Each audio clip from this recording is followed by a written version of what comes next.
My NFL wildcard predictions. How is it going, ladies and gentlemen? I'm your host, Mixo, and welcome to the first ever video on the Mixo2 Real channel. Today's topic, we're going to talk about the NFL playoffs, more specifically the first round. What a regular season this NFL season was. We got so many surprise teams like the Bears, as you can see here. I am a Bears fan. That is totally not going to come to play with my prediction. I'm going to be unbiased as possible. Maybe I'll try to. Yeah, we had a lot of surprise teams. Not only the Bears, but the Jaguars as well, who are also in the playoffs, as well as the Patriots, who were also pretty bad last year, but then they got like 14 wins this year, which is an absolute turnaround. What an incredible season from the Patriots and Drake May. Oh, sorry, Drake May. Shout out Mike Rabel. I know there's a couple teams. Oh, the Broncos are back in the playoffs. Well, they were in the playoffs last year. I forgot what their record was. They might have won like 10 or 11 games last year. But this year, they won the entire AFC. They have a first round bye. They are the number 1 seed. Shout out to Bo Nix, Sean Payton and company. What a great program over there. I mean, they have just done so well for the season. What a stellar defense too. We're gonna talk about that next week for my divisional predictions. And same goes for the Seahawks for the NFC, who are also a surprise team too. But enough of me yapping, let's get right into the action. Before I do that, I want to show y'all a little presentation I made, because I want to give a tribute to the teams that did not make the playoffs. So I will be showing that right now. I just gotta Oh my god. This took me 30 minutes to make, by the way. I had to find all these logos for the NFL teams. But yeah, thank you for your service. We got a little salute. We got to do a little salute. It was a great season for all these teams, except for the Jets and Raiders. But the Raiders did get the number 1 pick. So hopefully Fernando Mendoza saves their franchise. Also, speaking of the Raiders, they fired their head coach, Pete Carroll. He only lasted 1 season. I guess it's back to the retirement home for him. Actually, so many teams got rid of their head coaches. Just today, because I'm recording this on a Thursday, the Dolphins recently just fired Mike McDaniel, which is kind of a shock to me because I think he has a really good offensive mind. But I will say, one team will be getting a really damn good OC this summer with Mike McDaniel. But let me continue on with this slide. This isn't the only slide, because we also have. But now it is time for my NFL wildcard predictions. Starting off with Saturday's games, we have the Rams versus the Panthers. Also, by the way, do you like these little logos that I made? These Microsoft Paint ass logos. I swear it is fully intentional. I am a creative genius. This was an artistic choice by me. I made them shitty on purpose, okay? Trust me. Now, if you have been paying attention to the season, you would know that the Panthers actually beat the Rams in the regular season. As we can see here, the Panthers actually beat the Rams by 3 points. This was a pretty surprising game because the Rams at this point were on a roll. I mean, we're talking about a Rams team that was looked at this period of time as a Super Bowl contender, and a lot of people had them as the Super Bowl favorites, but this game left a bad taste in Rams fans' mouths. I mean, you can see here, Matthew Stafford, not a bad passing game, 18 of 28, 243 yards, 2 passing touchdowns, but 2 interceptions, and I think he fumbled the ball too towards the end of the game. And then as you can see here, Bryce Young had a pretty efficient game as well. 15 of 20 completions, 206 yards, 3 passing touchdowns. Rushing was led by Blake Corum with 7 carries for 81 yards. Super impressive. 1 touchdown. Chuba Hubbard actually had a pretty decent game against the Rams. 17 carries for 83 yards. Receiving was led by Xavier Smith. I think this was when they played this game without Devontae Adams. I could be wrong. Let me see. Receiving was led by Xavier Smith. Oh, Devontae Adams did play in this game. I forget. Was this the game where he got injured? I don't really remember. But yeah, they have a pretty good receiving core. Puka Nacua, I mean, of course, it had a great year. I think he finished off the year with like 1,700 yards, which is insane because he did miss some time in the season due to injury. They have a lot of receiving weapons. Kobe Parkinson has been stepping up these past couple games. And I think the rumor is that Devontae Adams will play on Saturday, so that should help them out a lot. Now if we go to the Panthers side, I think the thing is with the Panthers is Bryce Young, because he's like the most consistently inconsistent quarterback that I've ever seen. Because you have games like this where he has no interceptions, 3 passing touchdowns, maybe a 300-yarder, and then you have this game against the Seahawks where he has like 50 yards passing or some shit like that. It was abysmal.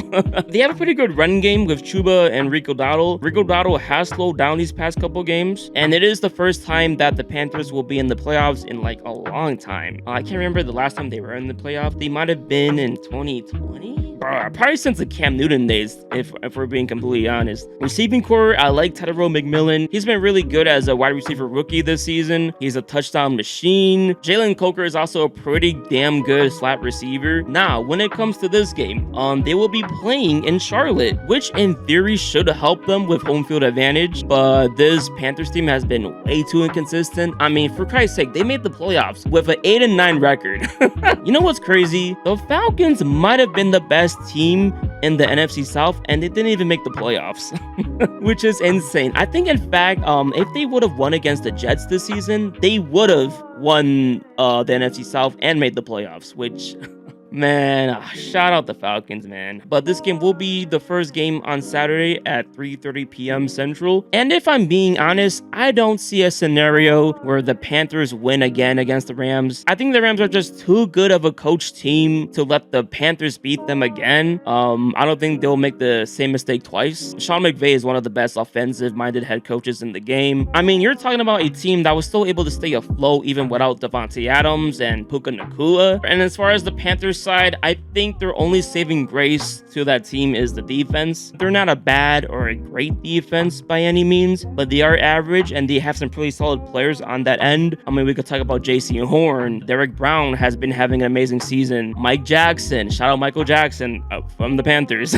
I'm gonna have to go with the Rams. I just think that Rams offense will be too much for the Panthers. I can see this totally being a blowout. I hope the Panthers play competitively, but I don't think this ends with a Panthers win. And if the Panthers somehow do win, then oh my god.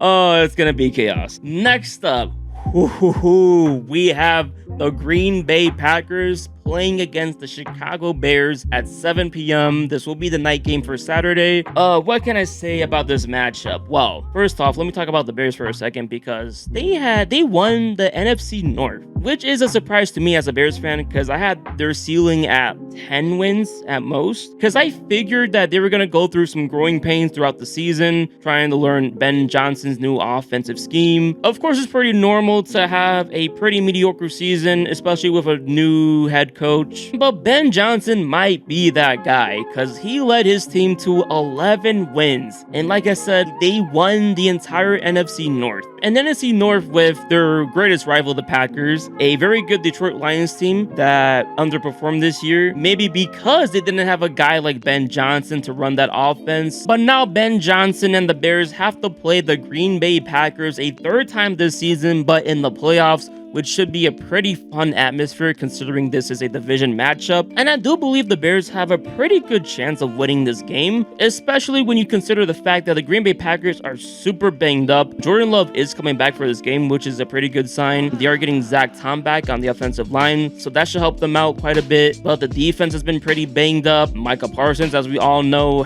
is out for the season with an Achilles injury. But I think the biggest weakness of the Bears is that defense. Their defense can cover for shit. I mean, hey, shout out Nashawn Wright and I'm forgetting his name, CJ Gardner-Johnson. There you go. They've had big takeaways this season, getting interceptions, fumble recoveries, but they are not good whatsoever in coverage. I mean, I can name so many games where the opposing receiver has gone in like 100 yards, 90 yards against us. Freaking Christian Watson, Ricky Pearsall last week against the Niners. Amon-Ra St. Brown, the 2 times we played him, has gone over 100 yards against us. So we are not good at covering receivers. We are also not really good in red zone defense. I mean, it feels like we give up easy passing touchdowns. And in all honesty, I think it's going to be a pretty rough day for the Bears. I can completely see big games from Romeo Doubs, Christian Watson again. Shit, maybe Dontavian Wicks goes off for 100 yards against us, fucking 2 touchdowns. Even though the Packers are banged up, I think they're going to play very hard against us. I think Jeff Hafley will have a game plan against Caleb Williams or stopping Caleb Williams, especially like those times when he scrambles. I'm already predicting Caleb Williams getting sacked at least like 3 times this game, and that's without Micah Parsons. I think the key to this game, for the Bears at least, will be the run game. I don't really see this Packers D-line being good enough to stop the Bears run game. Considering how good our O-line is, I can totally see big games from Kyle Manangai, DeAndre Swift. With that being said, I do think that will be enough to get the Bears over the hump, getting their first playoff win in God knows how long. I can't even think about it right now. I think it'll be a very close game. I can see this being decided by like 7 or 3 points even. But I will be taking my Chicago Bears to get the dub. And Green Bay Packers, so long, buddy. We move on to Sunday, where our first playoff game begins at 12 p.m. and we have the Buffalo Bills taking on the Jacksonville Jaguars. Oh, what a matchup. I mean, to be honest, even right now, I'm still debating on who to take this game. I mean, I'm serious. Out of all the wildcard matchups, this is the one where I'm torn between these two teams because they are both so freaking good. And I will say the Buffalo Bills do have more flaws to their team. We can talk about the Bills' pretty weak defensive line. They can't stop the run for shit. They do have a pretty good secondary though. I think they rank number 1 or number 2 when it comes to stopping the pass. They do have an MVP caliber quarterback in Josh Allen, as we all know. Another weakness they do have though is their lack of receivers. Keon Coleman hasn't really stepped up this year. Do we even know if he's still the guy? I mean, he is still pretty young. He's just not been a really good receiver. I mean, he's shown flashes last year. Literally, his only good game was the very first game of the season where he all had us believing that he was going to be the number 1 receiver, but nope. Khalil Shakir can get the job done as a number 1 option, but he's a little too inconsistent for my liking. Dawson Knox has been balling out though these past couple games. Shout out Dawson Knox. They also have the best running back on their team in James Cook. James Cook has been having such an amazing season. I believe he does lead the NFL in rushing yards. So shout out to James Cook. Man, I had him on fantasy last year. I probably should have taken him. I probably should have reached for James Cook. Fuck, man. I hate fantasy football. But let's talk about the Jacksonville Jaguars. Now, I should pick the Jacksonville Jaguars as my winner for this matchup, but I don't want to count out the experience the Bills have in these playoffs. I mean, we saw it last year with basically the same exact roster. I believe they made the AFC Championship last year, right? When they lost to the Chiefs? Yeah, I believe so. But now we move on to the Jacksonville Jaguars, and it seems like they are pretty balanced on both sides of the ball. I think the Jags defense is pretty underrated. They have some absolute dogs on that defense. Shout out Devin Lloyd, Trevon Walker, Josh Hines-Allen. The offense under Liam Cohen has been absolutely blooming. Travis Etienne has been absolutely reborn. He's having a bounce back season. Shout out to Travis Etienne. You also have that rookie running back, Bashul Tuden. He's been having a really good season for them.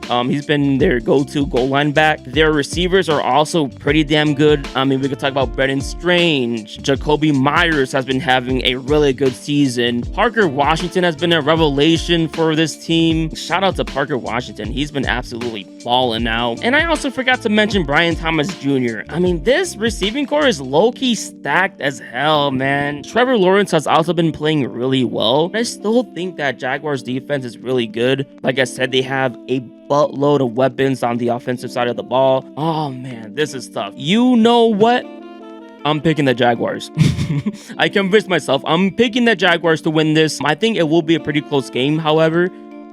It should be a pretty fun matchup, but I think the Jaguars just barely squeeze out the win. Our next Sunday game, which will take place at 3:30 p.m. Central Time, we have the San Francisco 49ers taking on the Philadelphia Eagles. Now, this game will be played in Philadelphia, which is going to be a pretty rowdy home crowd, but the 49ers are also a surprise team in the fact that they've had so many injuries on both sides of the ball. I mean, we could talk about Nick Bosa missing the season with, I'm pretty sure it's a torn ACL as well for him. Fred Warner also missed a good chunk of the season. Now, it is rumored that he could come back for as early as the NFC Championship game if they do make it, but honestly, I do not see this team making the NFC Championship game. I'm sorry, I love the Niners, more specifically that offense. I mean, don't get me wrong, the defense has been playing well despite losing so many starters. I also forgot Michael Williams, their first round pick this year, also went down with a season-ending injury. Man, the Niners are absolutely cursed with injuries.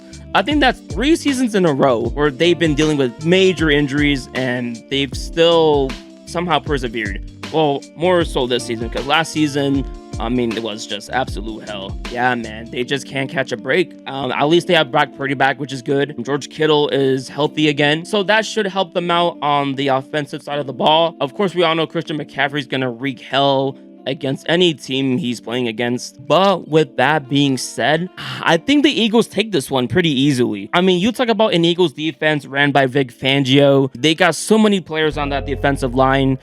Jordan Davis, Jalen Carter, Nolan Smith, Jalen Phillips, their 2 cornerbacks, Cooper DeJean, Quinyon Mitchell. And on the offense, they of course have Jalen Hurts, Saquon Barkley, AJ Brown, Devontae Smith. This team should, in theory, win this matchup pretty easily, but I think we all know what's holding this team back, and that's the play calling. Kevin Patullo is still somehow the OC for this team. It feels like they missed their chance to fire him, and now they kind of just have to roll with it, see what happens in the playoffs. But the play calling on the offensive side of the ball has just been abysmal all season long. I mean, you've heard it from NFL fans, especially Eagles fans. They want this man, Kevin Patullo, gone. And I'm sure if somehow the Eagles still lose this game, that Eagles fans will be happy knowing that they're one step closer to firing Kevin Patullo. But I just think this Eagles team is just way too damn good to lose this matchup. And not to mention, and I don't hear really anyone talk about this, but the Niners have had a super easy schedule. Seahawks might have low-key exposed the Niners here. The Niners only scored 3 points against a really damn good Seahawks defense. And then we got fucking game of the year over here. 49ers against the Bears. Like I said, the Bears defense is not all that. And then you have them dropping 48 points against the Colts, which, I mean, it's the Colts. They've kind of been on a downfall since the Daniel Jones injury. And then the week before, they got to play against the Titans defense, which we all know kind of sucks. I mean, the only good player on that defense is Jeffrey Simmons. And then they got to play the Browns the week before, the Panthers, like the Cardinals, the Rams. They did lose against the Rams, which, again, kind of exposing them a little bit. When they play good defense, they kind of underperform a little bit. And then the week before, they got to play against the Giants. And then over here, you see them playing against another good defense in the Texans, and they lost. So there are definitely signs that point out that maybe the Niners had a fluke season. I think the Eagles have enough firepower to stop this Niners offense. So Niners, you had a good run, a very impressive run. Shout out Robert Saleh.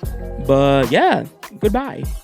But anyways, let's talk about this matchup for the night game on Sunday. Los Angeles Chargers against the New England Patriots. Like I said at the start of the video, the New England Patriots have had a really great turnaround this season. They went from 4 wins last year to 14 wins this year. Now, the one caveat everyone likes to complain about is their schedule and how easy their schedule was this year. I mean, they got to play teams like the Bengals, the Browns, the Titans. I'm pretty sure they played against the Saints this year and they had a pretty dominant win there. But despite that, I think Drake May has been having a really great season.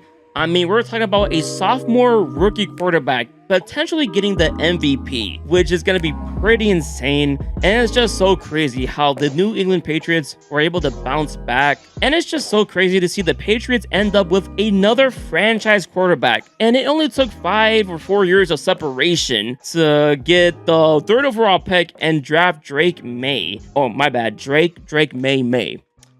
Sorry, I forgot to say his full name out of respect. But yeah, let's talk about this Patriots team.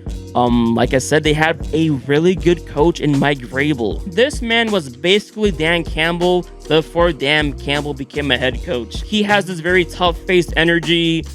He holds his players accountable. He may have to yell in a player's face if he has to. He is just that type of coach. and he's a leader of men, so a lot of the players on that roster respect the hell out of him. And it's great to see Mike Vrabel dominating and winning again as a head coach, because I feel like the Titans did him dirty. I mean, I could see it from the perspective of they just wanted to reset fully. I'm pretty sure that was the same year that they fired the GM, and they're like, you know what, let's just fire the head coach too, even though he was a pretty damn good coach. He's out of the NFL for a couple seasons, but comes back this year as the New England head coach. Drake May has been playing amazing despite a lackluster receiving core. I mean, the only legit dudes that I like on that team are Stephon Diggs and Hunter Henry, and everyone else on that offense is kind of average in my opinion, except for Trevion Henderson. I will say Trevion Henderson has been playing really good this year as a running back. Their defense, although they have been playing better, they're kind of above average in my opinion. I don't think they're a great defense, but I don't think they're a bad defense. I like players like Christian Gonzalez. He's been a shutdown corner for them.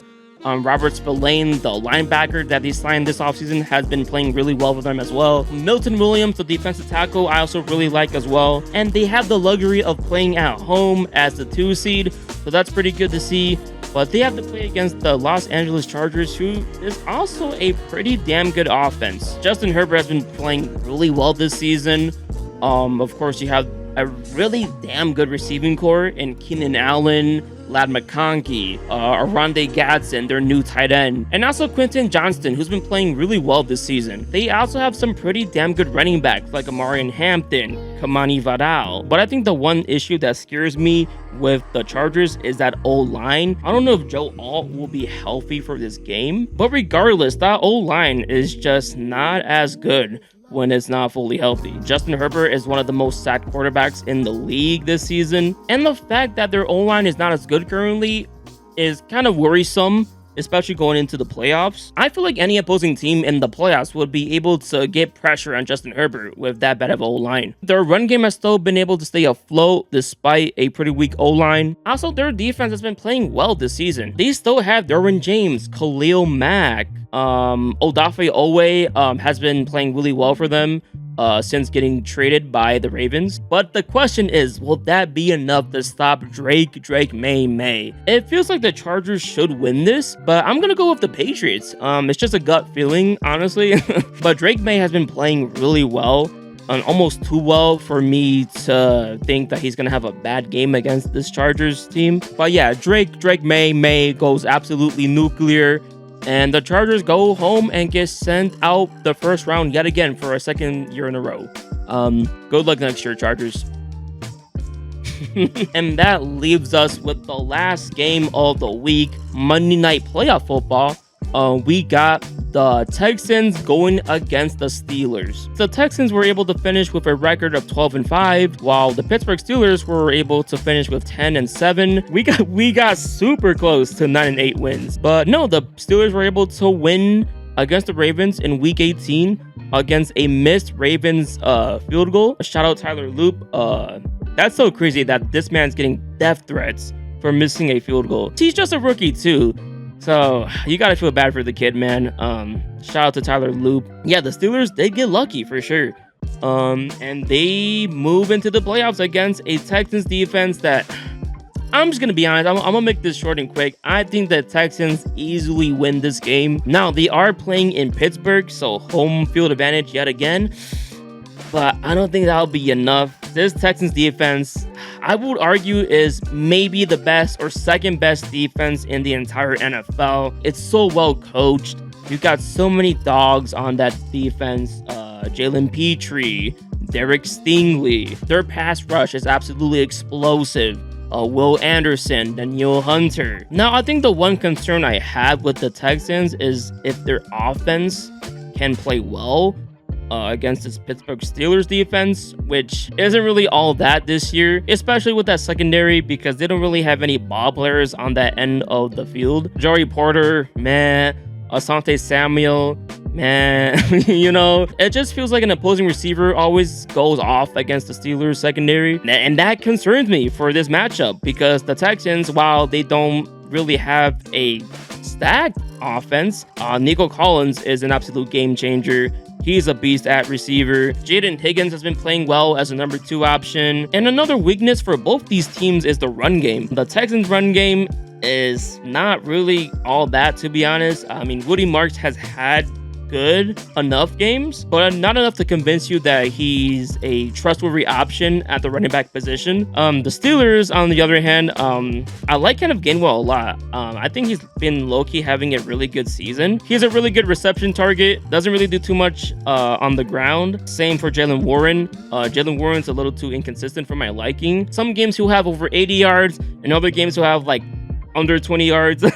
So it's super concerning for the Steelers, but also for the Texans as well. So I think whoever wins this game will be decided by how good of a passing game each of these teams have. But this Texans defense is just too damn good. I mean, for crying out loud, they lead or almost lead in every defensive statistic. Oh, and one more note. I pray for Aaron Rodgers' safety.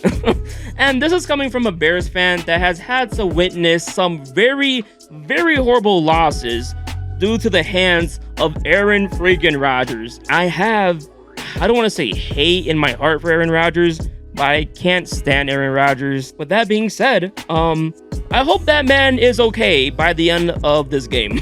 They're gonna get so much pressure on the Steelers offensive line. I don't know how many times Aaron Rodgers is gonna get sacked. And I know that man is praying that his offensive line has the best game of their lives.